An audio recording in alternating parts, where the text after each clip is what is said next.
बहुत अच्छी खबर सुनाई, मजा आ गई सच्ची।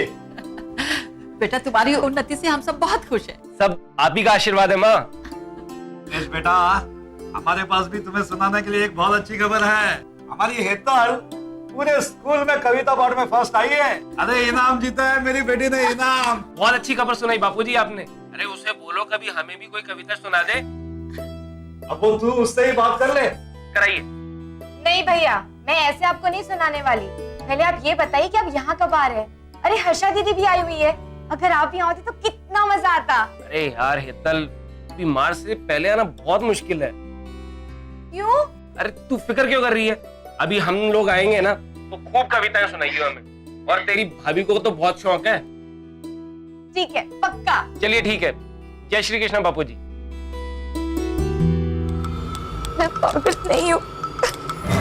मैं पागल नहीं हूं, मैं पागल नहीं हूं। गुजरात के अमरेली की रहने वाली 18 साल की हेतल ये कहते हुए सूरत की सड़क पर जख्मी हालत में बदहवास भाग रही थी। क्यों? कहां था उसका परिवार? कहां थे उसके मां बाप? कहां था उसका भाई नीलेश, उसकी बड़ी बहन हर्षा? 3 साल में ऐसा क्या हुआ कि रिश्तों की अहमियत हेतल और उसके परिवार से दूर हो गई? कैसे पहुंची वो इस बदहाली में? आखिर अमरेली से सूरत तक के इस खौफनाक सफर की शुरुआत हुई कब थी?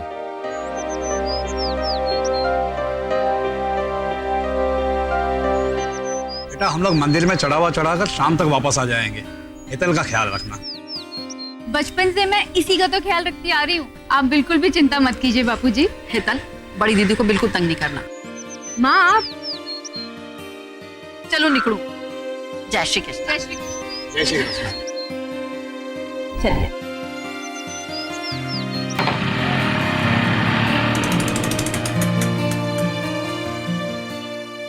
चल।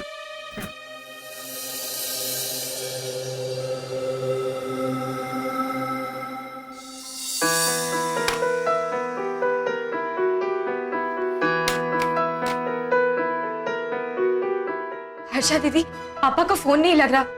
ये लोग तो सुबह से निकले थे ना, अब तक तो इन्हें लौट आना चाहिए था। देख हेतल, तू परेशान मत हो।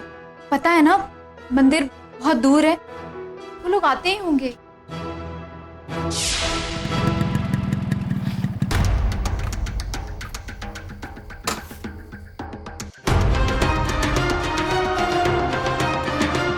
जल्दी जल्दी हॉस्पिटल चलो बेटा। हॉस्पिटल? मगर क्यों? तुम्हारे माँ बापूजी का एक्सीडेंट हो गया है बेटा।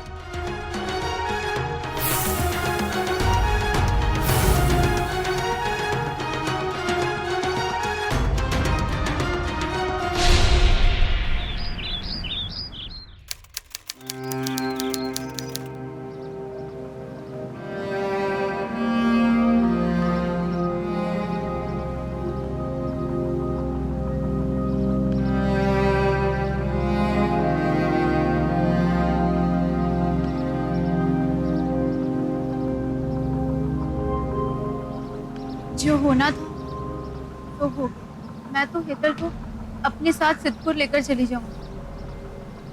लेकिन दीदी आपके अपने 2 बच्चे हैं और अब हेतल भी।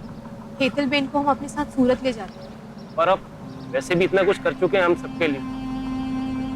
अब आप हेतल की चिंता बिल्कुल मत कीजिए। नीलेश ठीक कह रहा है हर्षा। तू वहाँ अकेले सूरत में क्या करेगी? ए दीदी अकेले क्यों?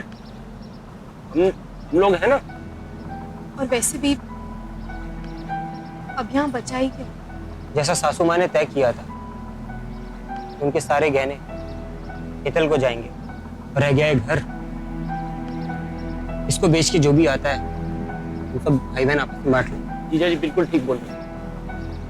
और हेतल बेन के हिस्से के पैसे नीलेश अमानत के तौर पर अपने पास रख लेंगे। और जब हेतल बालिग हो जाएगी तो उसकी अमानत में उसे वापस लौटा दूंगा। हाँ, अगर आप सब राजी हो तो। और ये सब कुछ हम सबकी निगरानी में रहे। मुझे ये सब सही लगता है। आपको क्या लगता है दीदी? अगर तुम सबको यही लगता है तो ये ठीक है।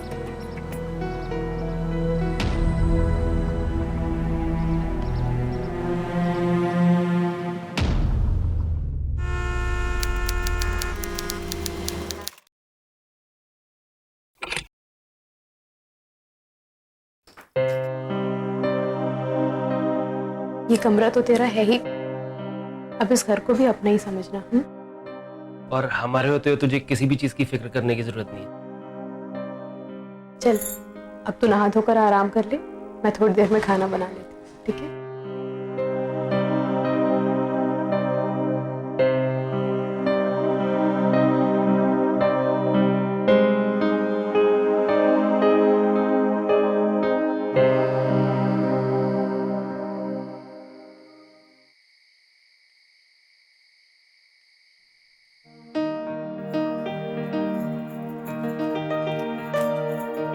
कभी कभी ना मुझे लगता है जैसे ये फाइल सी आपकी पत्नी है, जब देखो तब काम। मेरी तो आपको कोई परवाह ही नहीं है। क्या हो गया? क्या हो गया? अरे घर में इतना सारा जेवर और पैसा, मुझे तो इतनी टेंशन हो रही, पता है मेरे गले से निवाला भी नहीं उतरता। आखिर जो भी हो, हेतल की जिम्मेदारी हमारी ही है ना, और इतना जेवर और पैसा घर में रखना सेफ भी तो नहीं है। अब उसके पास तो लॉकर है नहीं, तो मैं सोच रही थी आप उससे वो जेवर लेके मुझे क्यों नहीं दे देते? मैं देवेन के साथ जाकर हमारे लॉकर पे रखाऊंगी। अब लॉकर इस घर पे मेरे ही पास है ना। तो तुम ठीक कह रही हो, सारा गहना और पैसा वहां पे लॉकर में ही ज्यादा सेफ रहेगा। मैं काम करता हूँ, कल मैं हेतल से सारा पैसा और गहना लेके मैं तुम्हें दे देता हूँ, ठीक है? चलो बाबा, अब मैं अपना काम कर लूं।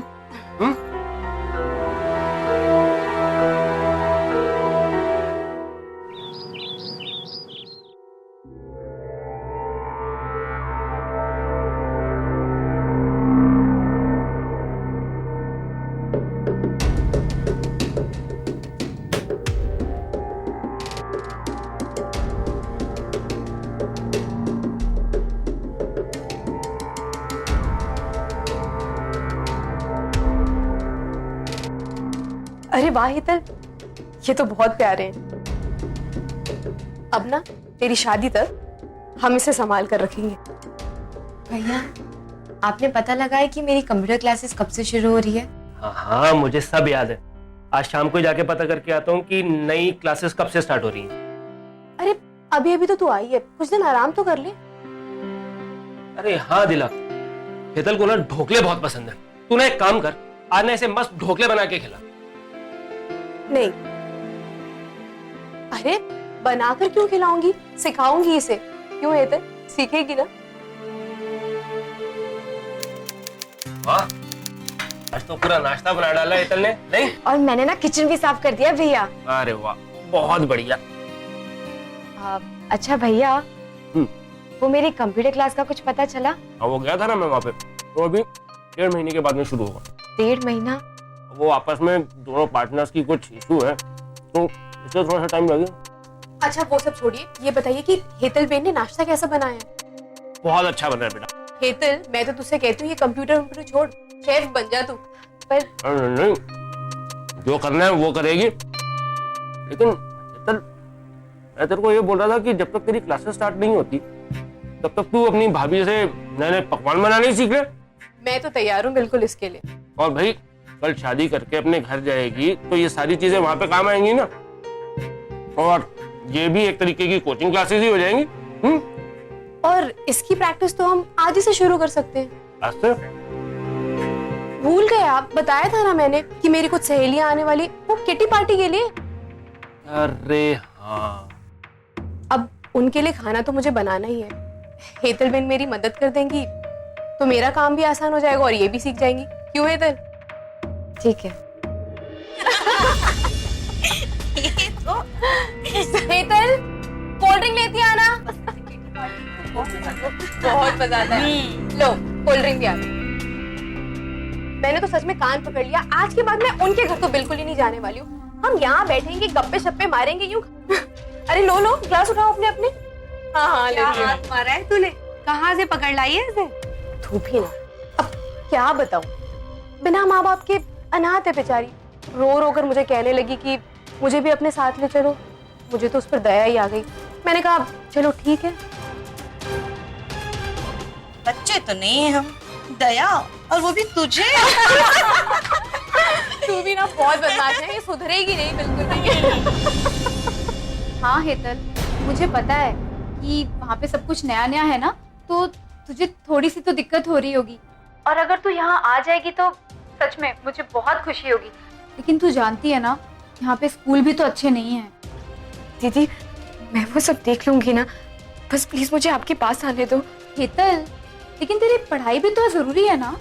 दीदी देखने यहाँ मेरा बिल्कुल मन नहीं लग रहा, प्लीज मुझे आपके पास आने दो ना। अच्छा ठीक है, तू आ जा, मैं तेरे जिया जी से बात करती हूँ। सच्ची ना? लेकिन हेतल एक बात पूछूं, वहाँ पे सब कुछ ठीक तो है ना?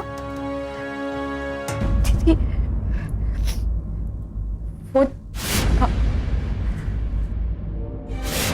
ला जरा, मैं भी दीदी से बात करूं। तू जा, तब तक मेरे लिए पानी ले आ।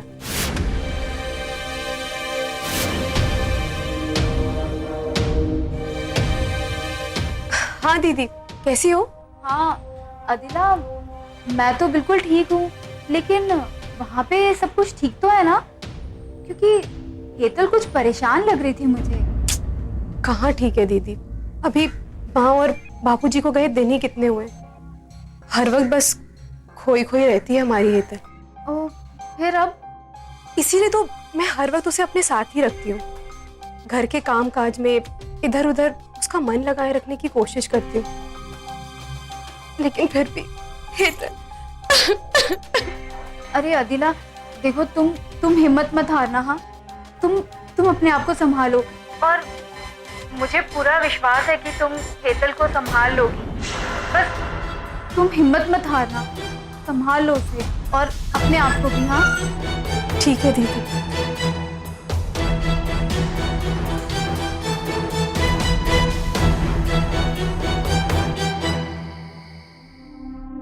बदल गया है आंगन, बदल गया है मौसम,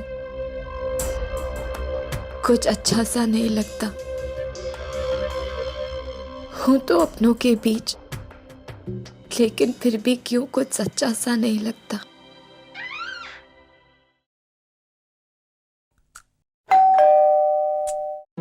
अरे हेतल, देखना दरवाजे पे कौन है बेटा।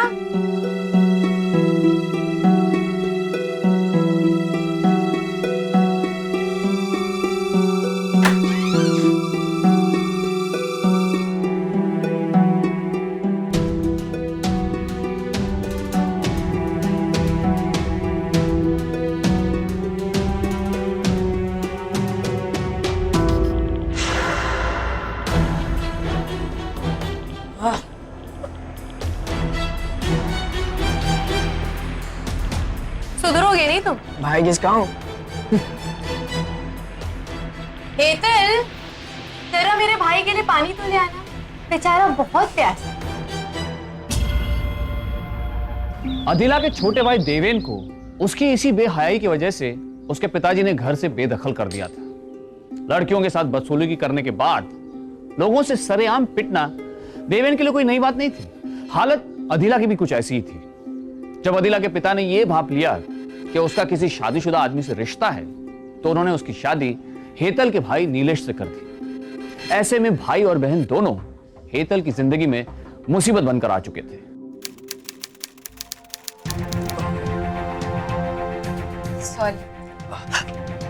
सॉरी बोलना है तो थोड़ा प्यार से बोल देती। जाने की इतनी जल्दी क्या है? देवेन, ये क्या हो रहा है? देखो ना दीदी, अब तो हम एक दूसरे को कितने दिन से जानते हैं, फिर भी ये ऐसे डर रही है जैसे मैं सड़क पे चलता हुआ कोई मवाली हूँ। अब ये हमारी तुम्हारी तरह बड़े शहर से थोड़ी है, छोटे से शहर से है बेचारी। इसे क्या पता बड़े शहर के लोग और उनके तौर तरीकों के बारे में।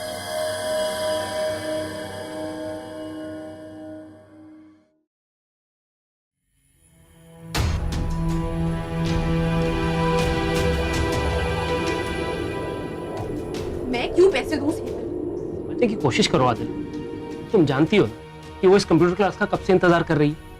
तुम्हें कितनी फिक्र है ना उसकी, और मैं तो जैसे कुछ हुई नहीं। ये मेरा कहने का वो मतलब नहीं था। कल उसके मिशन का आखिरी दिन है, और उसके जितने भी पैसे थे वो मैं सारे पहले ही इन्वेस्ट कर चुका हूँ। तो इसमें मैं क्या करूं? अरे बाबा, जब तक उसके वो पैसे वापस नहीं आ जाते तुम ना अपने अकाउंट में से मुझे थोड़े बहुत पैसे तो दे सकती हो ना, उसमें कौन सी बड़ी बात है। अब बड़ी दीदी को पता चलेगा तो उन्हें कैसा लगेगा? हाँ, बड़ी दीदी को बुरा लगेगा, हेतल को बुरा लगेगा, तुम्हें बुरा लगेगा, बस। और मैं जाऊं भाड़ में। आदिला, क्या मिला मुझे तुमसे शादी करके? हाँ, तुम्हारी नौकरी, ये घर और तो और जो बिजनेस तुम शुरू करने जा रहे हो ना, वो भी मेरे बापूजी की वजह से। और तुमने किया क्या मेरे लिए? तुम कैसी बातें कर रही हो? हाँ, तो गलत क्या कह रही हूँ? सोचा था कि तुम्हारे माँ और बापूजी की जाने के बाद शायद कुछ मिले, लेकिन नहीं। और वो सारे जेवर भी हेतल के नाम। मैं सचमुच कुछ नहीं। अब मैं बेचारी हेतल का क्या दोष है? देखो, ये दोष वोश ना मुझे नहीं पता, मुझे सिर्फ इतना पता है कि मुझे तो उसकी शक्ल देख के चिढ़ होती। और वैसे भी घर की जायदाद में बेटियों का कब से हिस्सा होने लगा? इसका मतलब है सब कुछ तो तुम्हारा हुआ ना, मतलब मेरा। हाँ बाबा, सब कुछ तुम्हारा ही, लेकिन प्लीज थोड़ी धीरे बोलो, कहीं हेतल ना सुन लेगी तो क्या? मैं क्या कुछ गलत कह रही हूँ? ठीक है, तुम ही बताओ आगे क्या करना है।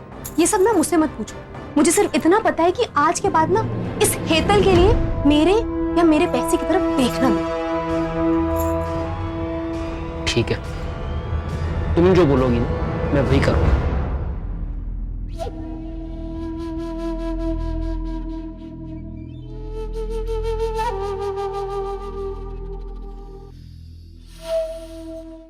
क्या कहा तूने? मैं जानबूझ के तेरा एडमिशन नहीं करा रहा? हाँ? नहीं भैया, मेरा वो मतलब नहीं था। अरे वहां पे एडमिशन करवाना कोई खाना बनाने का काम नहीं है। 50,000 रुपए लगते हैं डोनेशन के लिए, समझी तू? और बिना पैसे के ना तुझे वहां पे खड़ा भी नहीं होने देगा कोई। और अभी तेरा एडमिशन कराने के लिए मेरे पास पैसे नहीं, जब होंगे तो करवा दूंगा तेरा एडमिशन। हाँ भैया, मैं जानती हूँ, इसीलिए आप मत कराइए मेरे एडमिशन। वो जो मेरे पैसे थे ना, आप वो मुझे दे दीजिए, मैं उन पैसों से अपना एडमिशन करा लूंगी। खबरदार! तो उन पैसों के बारे में सोचा भी तूने तो? जब तक तू 18 साल की नहीं हो जाती ना, तुझे तो उन पैसों को हाथ तक नहीं लगाने दूंगा। और उन पैसों का क्या करना है ये मैं तय करूंगा, समझी?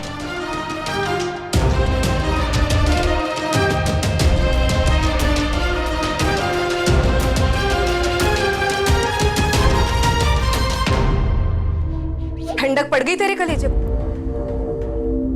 बापूजी समान भाई से सुबह सुबह बहस करने से पहले सोचा नहीं ना तूने? तेरी वजह से वो भूखे ही चले गए। आने दे तेरी दीदी का फोन, तेरी सारी करतूतें बताती हूँ।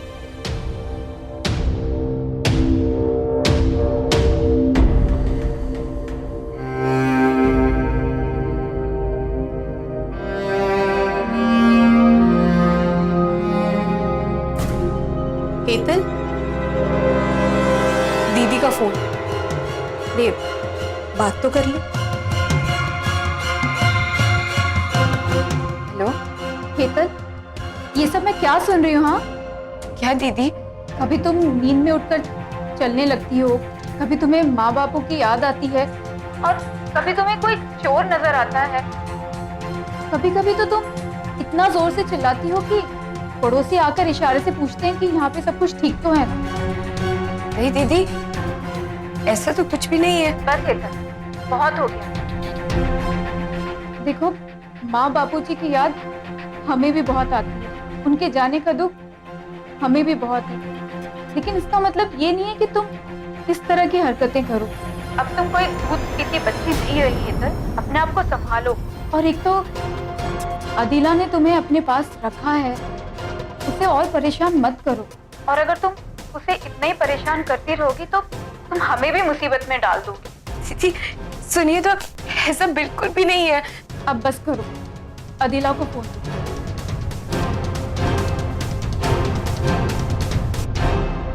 हाँ दीदी, अब आप ही बताइए मैं क्या करूं? क्या कमी हो गई मुझसे कि ये सब? नहीं अदिला, इस बार ना उसकी गलतियों को नादानी समझ के माफ कर दो। देखो, अगर अगली बार उससे कोई गलती होती है ना तो मैं खुद आकर। नहीं दीदी, आप क्यों यहाँ आने की तकलीफ कर रही हैं? मैं हूं ना, मैं सब संभाल लूँ। अच्छा दीदी, फोन करते रहिए।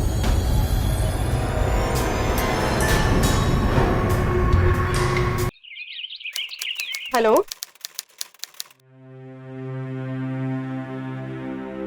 अरे मैं आ रही हूँ, बस पहुंचती हूँ, ठीक है?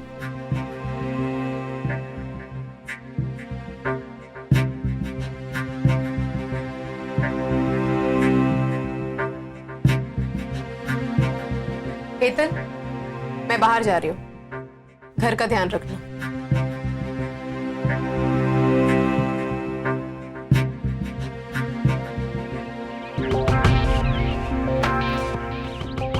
ऑटो,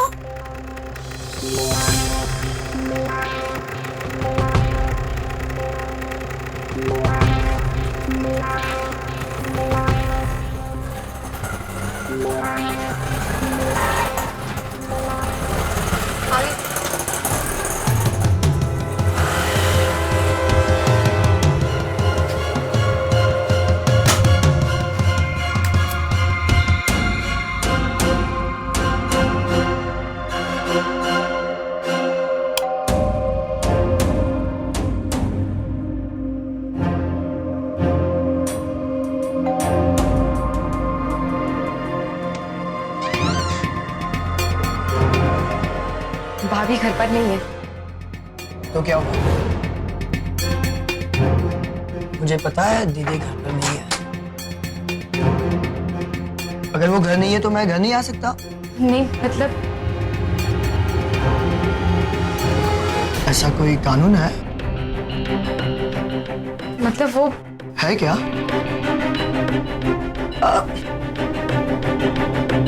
अच्छा, कम से कम पानी तो पिला दो।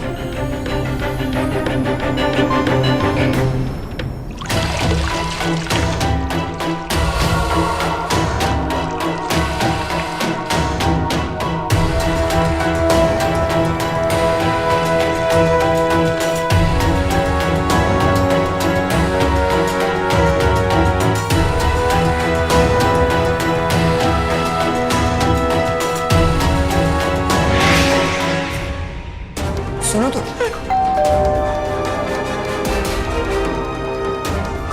क्या अब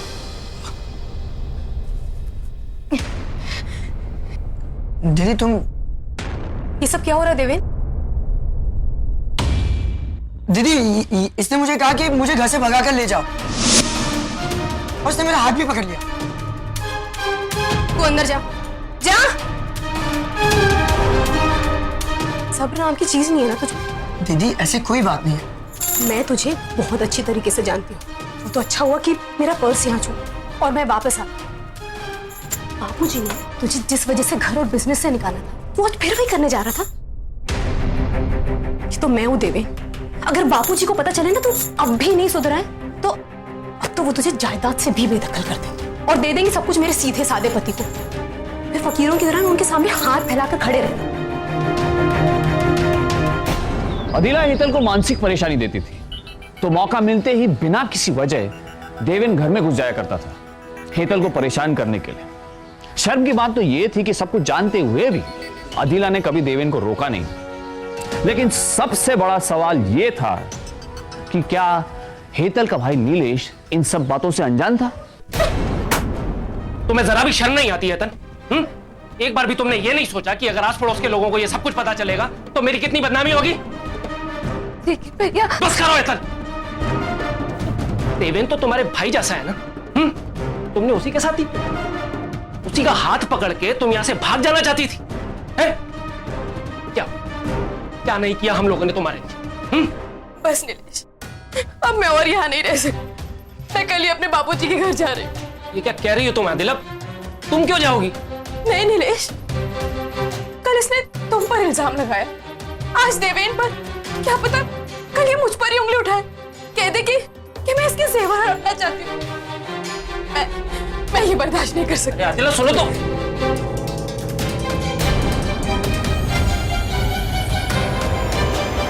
कहते हैं भाई बहन का रिश्ता वो रिश्ता होता है जिसके आगे दुनिया की हर ताकत कमजोर पड़ जाती है। लेकिन कभी कभी राखी की ये कच्ची डोर एहसानों के बोझ को उठा नहीं पाती। और भाई बहन के रिश्ते में गांठ पड़ जाती है। नीलेश अपनी हर जरूरत के लिए पूरी तरह से अपने ससुराल वालों पर निर्भर है। अपने घर से लेकर अपनी नौकरी तक की हर एक चीज उसे अदिला के माँ बाप से मिली थी। और अब जब अदिला के पिता के पैसों से नीलेश का खुद का अपना बिजनेस शुरू करने का सपना सच होने जा रहा था, तो उस सपने की चमक में उसे खुद की बहन की तकलीफ भी नजर नहीं आई।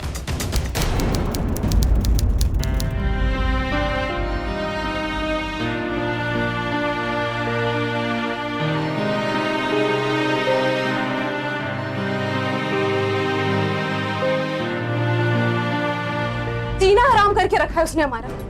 तुम उसे घर से निकाल क्यों नहीं देते नीलेश? आदिला, तुम कैसी बातें करती हो? वो छोटी है लेकिन तुम तो बड़ी हो ना। कहाँ छोड़ो मैं उसे? हाँ?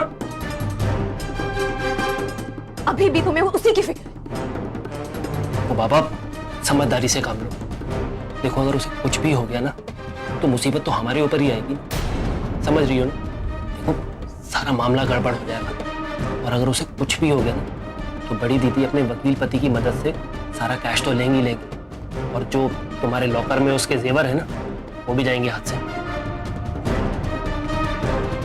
सब्र से काम करो, समझी?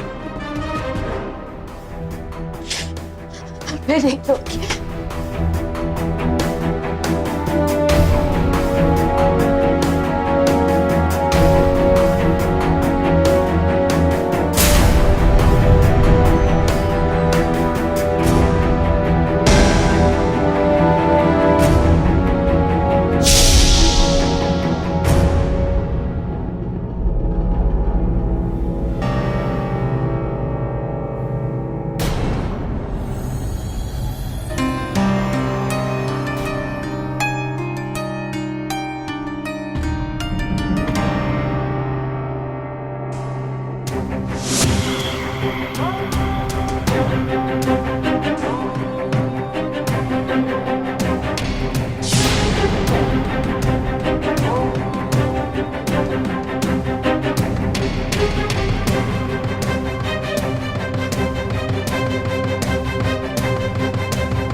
ठीक है, बट प्लीज तुम कुछ करो ना, कुछ तो रास्ता निकालो इसका।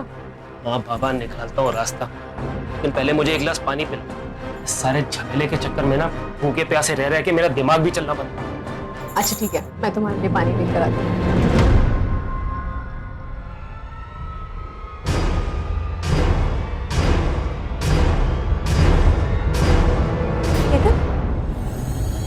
नीलेश, वो भाग रही है।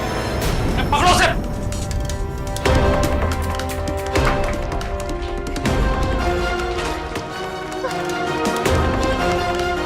कहाँ भाग रही थी तुम? हाँ? कहाँ भाग रही थी? क्या देख रहे हैं आप लोग? पागल है ये। नीलेश हेतल के पैसे तो हत्या ही चुका था, पर अब उसकी इज्जत के लिए भी उसके लिए कोई कीमत नहीं रही थी। उसने जैसे अपनी गैरत और हेतल की मासूमियत का सौदा कर लिया था। अपने भैया भाभी की इस खुदगर्जी और लालच की वजह से हेतल को किस नर्क से गुजरना पड़ा, उसका अंदाजा लगाना भी बहुत मुश्किल है। लेकिन इतनी तकलीफ और जिल्लत के बाद भी हेतल ने हार नहीं मानी। उम्मीद उसके जहन में अब भी बाकी थी।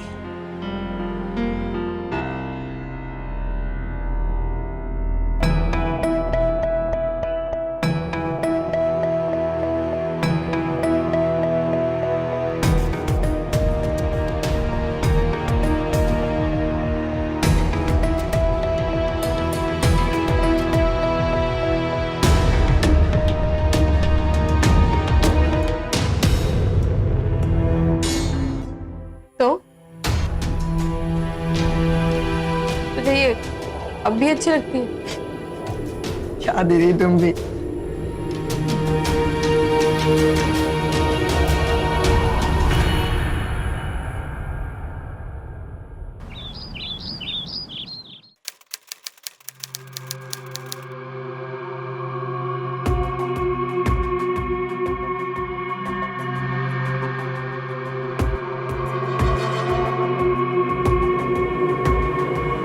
पता नहीं कौन लोग हैं, देखो रोज रॉकेट बना बना के फेंकते रहते हैं। कोई पागल ही होगा। दिखाई पड़े ना तो उससे ही साफ करवाते हैं। बरोबर ट्यूशन जाना, समझे? पढ़ाई बरोबर करना। नहीं वो नहीं। अरे छी, अरे बेटा गंदा है, गंदे में हाथ नहीं डालते, छोड़ छोड़ो। पापा ये कचरा नहीं है, इस पे तो कुछ लिखा हुआ है। थोड़ा आगे चले जाइए भाई साहब। इधर आ जाओ बेटा। अरे हाँ, इस पर तो कुछ लिखा हुआ है, मेरी दीदी को कॉल करो, मेरी मदद करो। अरे सुनो, क्या हुआ भैया? ये रॉकेट कहाँ से आया? ऐसे रॉकेट तो रोज 2-3 यहाँ पड़े रहते हैं, पता नहीं कौन बना बना के फेंकता है। क्या आप लोगों ने यहाँ किसी से पूछा नहीं? भाई साहब हम थोड़े नहीं यहाँ रहते हैं, कागज कहाँ से आया कहाँ से नहीं आया हमें पता चलेगा। हम तो झाड़ू मारने आते हैं, मार के चले जाते हैं। अच्छी बात है।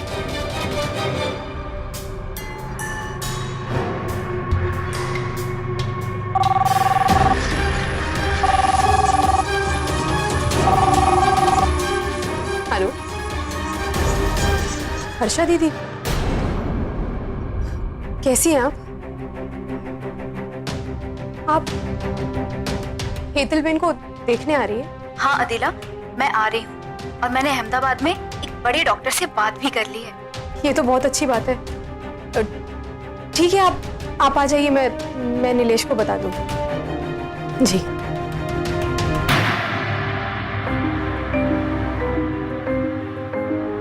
मजाक समझ के रखा है क्या दीदी आपने?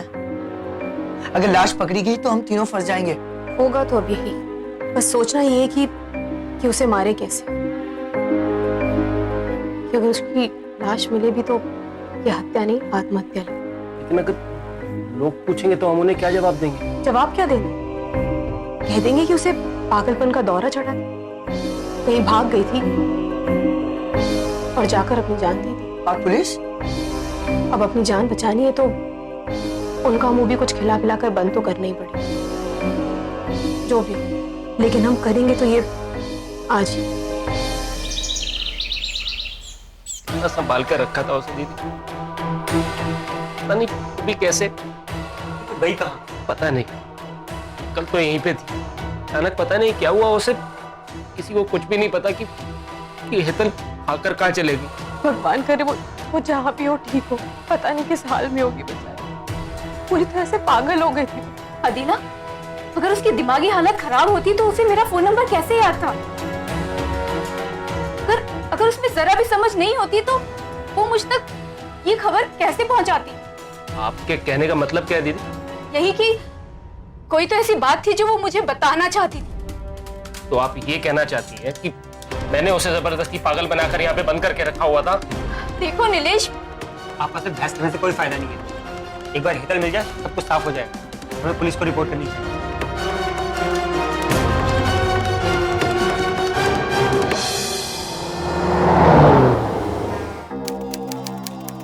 2 साल पहले पापा मम्मी की डेथ के बाद भाई ने कहा कि वो मेरी बहन को रखना चाहते हैं, तो कोई बात भी नहीं थी कि मतलब भाई के पास वो ठीक रहेगी। तो मुझे भी ऐसी कोई वजह नज़र नहीं आई कि कोई प्रॉब्लम हो सकती है। लेकिन हाँ, जब भी उससे मैं बात करती थी तो ऐसा लगता था कि कुछ तो है बात जो वो मुझसे छुपा रही है। आप ही कह रही हैं कि आपको नहीं मालूम कि किसने फ़ोन किया था? हाँ, नाम तो नहीं बताया, लेकिन हाँ उन्होंने ये ज़रूर बताया कि वो कागज़ की रॉकेट बनाकर फेंकती थी। शायद उनके ज़रिए वो ये बात हम तक पहुंचाना चाहती थी। देखिए, ये भी तो हो सकता है कि कोई आपके साथ मजाक कर रहा हो। पर ऐसा मजाक कोई क्यों करेगा इंस्पेक्टर साहब? और जो भी बात हो, मैं अपनी बहन की जिंदगी बचाने के लिए कोई भी कोशिश अधूरी नहीं छोड़ना चाहती। देखिए, अगर ऐसा है तो मैं भी आपसे वादा करता हूँ कि मैं भी आपकी बहन को ढूंढने के लिए कोई कसर नहीं छोड़ूंगा। शुक्रिया। आप सब गलत समझ रहे हैं इंस्पेक्टर साहब, ये सब झूठ है। सच में पागल हो गई। अच्छा, तो तुम्हारी अपनी बड़ी बहन तुम पर झूठा इल्जाम क्यों लगाई? वो तो हेतल के पैसों को हड़पना चाहती है, इसलिए मुझ पर झूठा इल्जाम लगा के मुझे रास्ते से हटा रही है। और तुम सच, इसकी क्या गारंटी? मैं सच बोल रहा हूँ इंस्पेक्टर साहब, मेरा यकीन कीजिए प्लीज। यकीन करना तो हम पुलिस वालों का काम होता ही नहीं, और सच क्या है ये मैं खुद मालूम कर लूंगा। फिलहाल जब तक ये जांच जारी है, तुम दोनों ये शहर छोड़ के बाहर नहीं जा सकते, समझे?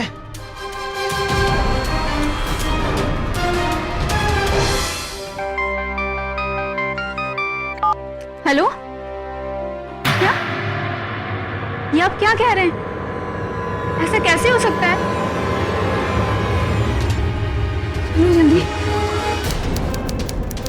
डॉक्टर कैसी है मेरी हेतल? वो ठीक तो हो जाएगी ना? ये तुम्हें उसके होश में आने के बाद ही बता पाऊंगा। लगता है उसे एक लंबे अरसे से भूखा प्यासा रखा गया है। अच्छा अच्छा।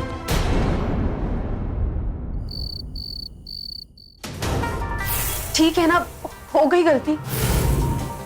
गलती? तुम ऐसे गलती बोलती हो? हो गई ना गलती, तो अब क्या करें? बोला था ना मैंने तुम्हें, बोला था ना कि हेतल को मार के उसी वक्त कहीं पे फेंक देना। फिर तुम्हारे उस बेवकूफ भाई से इतनी बड़ी गलती कैसे हो गई?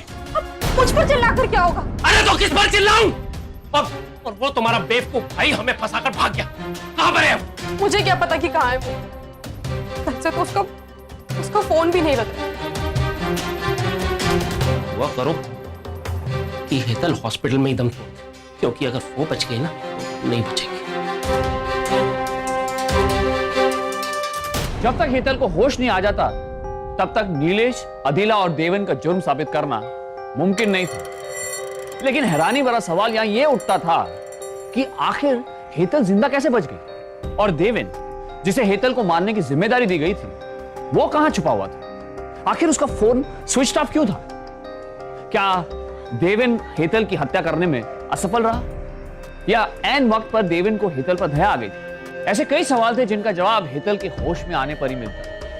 लेकिन तब तक सबसे जरूरी था हेतल का पूरा ध्यान रखना, और हर्षा ने वही किया। वो दिन रात उसकी सेवा में जुट गई। आखिरकार उसे कामयाबी मिली। मुझे घर लेके चल के बहुत काम कर रहा। और जब मैंने कंप्यूटर क्लास पे डालने की बात की तो मुझे बहुत मारा। मैंने भागने की कोशिश भी की। मैंने फिर वो रॉकेट बना के फेंके। मैंने आपका नंबर लिखा था, लेकिन आप आती इससे पहले वो देवेन मुझे लेकर चला गया। देवेन ने मेरे साथ जबरदस्ती कोशिश। मैं तुझे यहाँ से जाने दूंगा, लेकिन एक बार मेरी बात सुन।